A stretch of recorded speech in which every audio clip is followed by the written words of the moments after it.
Welcome to my channel. Every story reveals a new side of Earth, and we're just getting started. Stay In curious, 1979, stay inspired. one of the This most is Earth tragic Stories. airplane disasters in Antarctica occurred when Air New Zealand Flight 901, a sightseeing flight, crashed into Mount Erebus, a snow-covered active volcano. The flight was meant to offer passengers a unique aerial view of Antarctica and then return to New Zealand the same day. Unfortunately, due to a last-minute change in the flight's navigation coordinates, which the pilots were not informed about, the aircraft was directed straight toward Mount Erebus. The weather conditions created a whiteout where the sky and the snowy ground appeared the same, making it impossible for the pilots to see the mountain ahead. Believing they were flying over flat ice, the pilots continued until the aircraft fatally crashed into the mountain. All 257 people on board, including passengers and crew, lost their lives, making it New Zealand's worst aviation disaster. While the airplane did not sink underwater, it was buried in snow and ice on the mountain slope. Parts of the wreckage still remain there today, frozen in time as a reminder of the dangers of flying in extreme polar environments. The Mount Erebus disaster remains one of the most heartbreaking aviation tragedies in history, not just because of the number of lives lost, but also due to the series of mistakes and miscommunications that led to it. The flight had been part of a popular Antarctic sightseeing tour operated by Air New Zealand, attracting many people eager to witness the majestic landscapes of the icy continent from the air. On that day, the pilots followed the flight plan they were given, unaware that the coordinates had been changed just the night before. This new route led them directly toward Mount Erebus, a towering volcano shrouded in thick cloud cover and snow. As the plane approached the mountain, the whiteout conditions made it nearly impossible to distinguish the snow-covered slopes from the sky. The instruments on board did not indicate any immediate danger, and visual clues were deceptive. Believing they were flying safely over McMurdo Sound, the pilots continued descending. By the time they realized something was wrong, it was too late. The aircraft struck the side of Mount Erebus, instantly killing everyone on board. Rescue teams later recovered wreckage and remains, but the remote and frozen environment made recovery operations extremely difficult. An investigation revealed multiple failures, including the last-minute change in flight coordinates, poor communication within the airline, and the lack of proper warnings in such a hazardous region. The crash led to major changes in aviation safety, flight planning, and responsibility protocols. Even today, debris from the aircraft still lies on the mountain, partially buried in snow and ice, a cold, silent memorial to the lives lost. The disaster not only shocked New Zealand, but also raised awareness about the serious risks of flying over extreme and unpredictable environments like Antarctica. In the years that followed the Mount Erebus disaster, the crash became the subject of intense investigation, public debate, and political controversy in New Zealand. Initially, the airline and authorities suggested the cause was pilot error, placing the blame on the flight crew. However, this explanation sparked outrage among the families of the victims and aviation experts, especially since the pilots were highly experienced and had trusted the route they were provided. A royal commission of inquiry was later led by Justice Peter Mahon, who thoroughly examined the evidence. His investigation revealed that Air New Zealand had changed the flight path the night before the flight, moving it directly into the path of Mount Erebus, and failed to inform the pilots. Even worse, Mahon found that after the crash, the airline had attempted to cover up its mistakes. In his famous words, he accused the airline's executives of presenting an orchestrated litany of lies. His report cleared the pilots of blame and placed responsibility on systemic failures within the airline's management. The crash also changed how flights are conducted over Antarctica. Today, stricter regulations, better technology, and improved communication systems are in place to reduce the risks of flying in such a dangerous and remote part of the world. Sightseeing flights have resumed since then, but with advanced navigation systems and more detailed safety protocols. Despite these advancements, the emotional impact of the Mount Erebus disaster still lingers. Memorials have been built in New Zealand and Antarctica to honor the 257 people who died.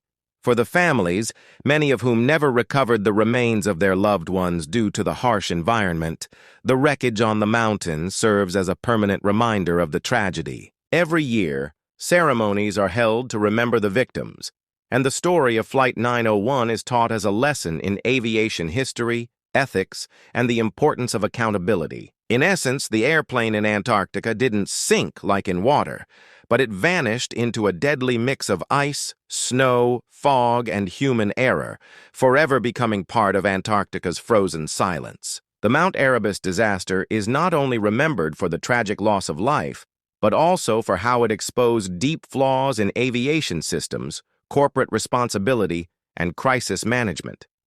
Over time, the event came to symbolize the importance of truth, transparency, and justice, especially when lives are at stake. The way the airline initially handled the situation, by blaming the pilots, led to a national outcry, especially since the cockpit voice recordings showed that the crew had acted calmly, professionally, and in complete trust of their instruments and route. Justice Mann's investigation was groundbreaking because it looked beyond surface-level causes and asked tough questions about corporate ethics. Although his report was controversial and even challenged in court, his courage in uncovering the truth earned him wide respect in New Zealand and internationally. His findings showed that organizational failure, not individual mistakes, was the real cause of the crash. This helped shift the global aviation industry toward a more modern understanding of safety, not just focusing on human error, but examining system-wide weaknesses. The memory of Flight 901 continues to live on in documentaries, books, memorial services, and plaques. For many New Zealanders, the crash marked a turning point, a moment when the country learned hard lessons about leadership, responsibility, and honoring the truth. And for the world, it became a tragic but powerful reminder that in aviation, no detail is too small, and no mistake is without consequences, especially when flying through the silent, unforgiving skies over Antarctica. After the crash, grief spread across New Zealand like never before. The victims included tourists, scientists, retired couples, young people, and crew members who had dreamed of exploring the last untouched continent. Families waited for hours, then days, hoping for news. But the harsh Antarctic conditions made communication and recovery painfully slow. When it became clear that no one had survived, the entire nation went into mourning. Schools held memorial services, churches offered prayers, and the government promised a full investigation, one that would later become one of the most dramatic inquiries in aviation history. Meanwhile, in Antarctica, recovery teams faced near impossible conditions. Temperatures dropped far below freezing, the crash site sat on a steep icy slope, and high winds threatened every movement. Despite this, the rescuers, many of whom were military personnel and scientists stationed nearby, worked for weeks, risking their lives to recover remains and personal belongings. They found twisted metal, burnt clothing, and blackened snow, a shocking contrast to the pristine white landscape. Among the debris were cameras, travel journals, and mementos that told of the passengers' excitement just hours before the tragedy. One particularly emotional part of the investigation was the cockpit voice recorder, CVR, which captured the final moments of the flight. The pilots were calm, professional, and unaware of the danger until just seconds before the crash. They were even pointing out landmarks to passengers and chatting about the beauty of Antarctica. The tape ends abruptly with the sound of impact. This recording helped investigators and families understand that the crew were not at fault. They were victims, too. Over time, the disaster led to a cultural shift in New Zealand. It was no longer just a small, peaceful country on the edge of the world. It had suffered a major national trauma. The Erebus tragedy brought New Zealand into the global spotlight and forced institutions to become more transparent and accountable. It also gave rise to new aviation safety standards that are now practiced around the world. For example, today's planes are equipped with advanced EGPWS, Enhanced Ground Proximity Warning Systems, technology that might have saved Flight 901 if it had existed in 1979. Even decades later, the event remains deeply personal for many. Family members still visit the memorials, which include a special site at Wycomiete Cemetery in Auckland and another at Scott Base in Antarctica. Some of the victims' ashes were scattered near the crash site, as bringing bodies back was not always possible. Every year on November 28th, New Zealanders pause to remember the souls lost to the ice. In the broader sense, the Mount Erebus disaster reminds us that human error, no matter how small, can have massive consequences, especially when mixed with nature's unpredictability. It also teaches us the importance of honesty in leadership. Justice Mann's bold stance against a powerful airline remains a powerful example of standing up for truth, even when it's difficult. The story of the airplane that disappeared into the ice is not just about aviation.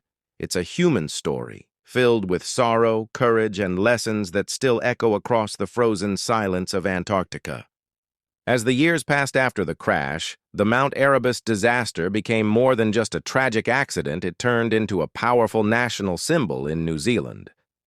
The event left deep emotional scars on the families of the victims, many of whom never had a chance to properly bury their loved ones due to the remote crash location and the difficulty of recovering remains from such an extreme environment.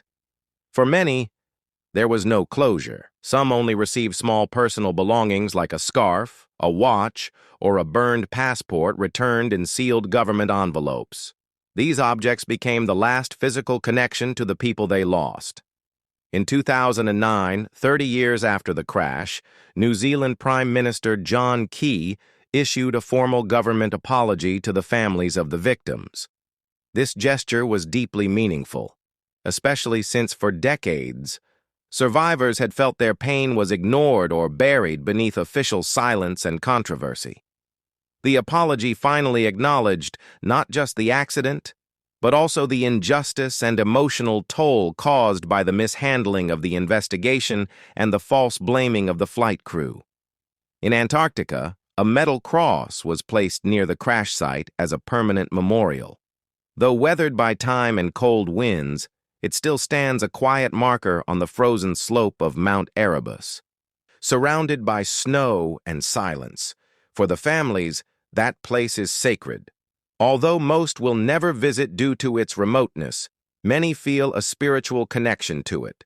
Some refer to it as a white graveyard, untouched, peaceful, and frozen in time. In the aviation industry, the Mount Erebus disaster became a case study in human factors, system failure, and organizational responsibility. Airlines around the world learned that safety doesn't depend only on the skill of pilots, but also on the clarity of communication, navigation data accuracy, and honest internal reporting. It also led to the evolution of Crew Resource Management, CRM, a system designed to improve communication, teamwork, and decision-making in the cockpit.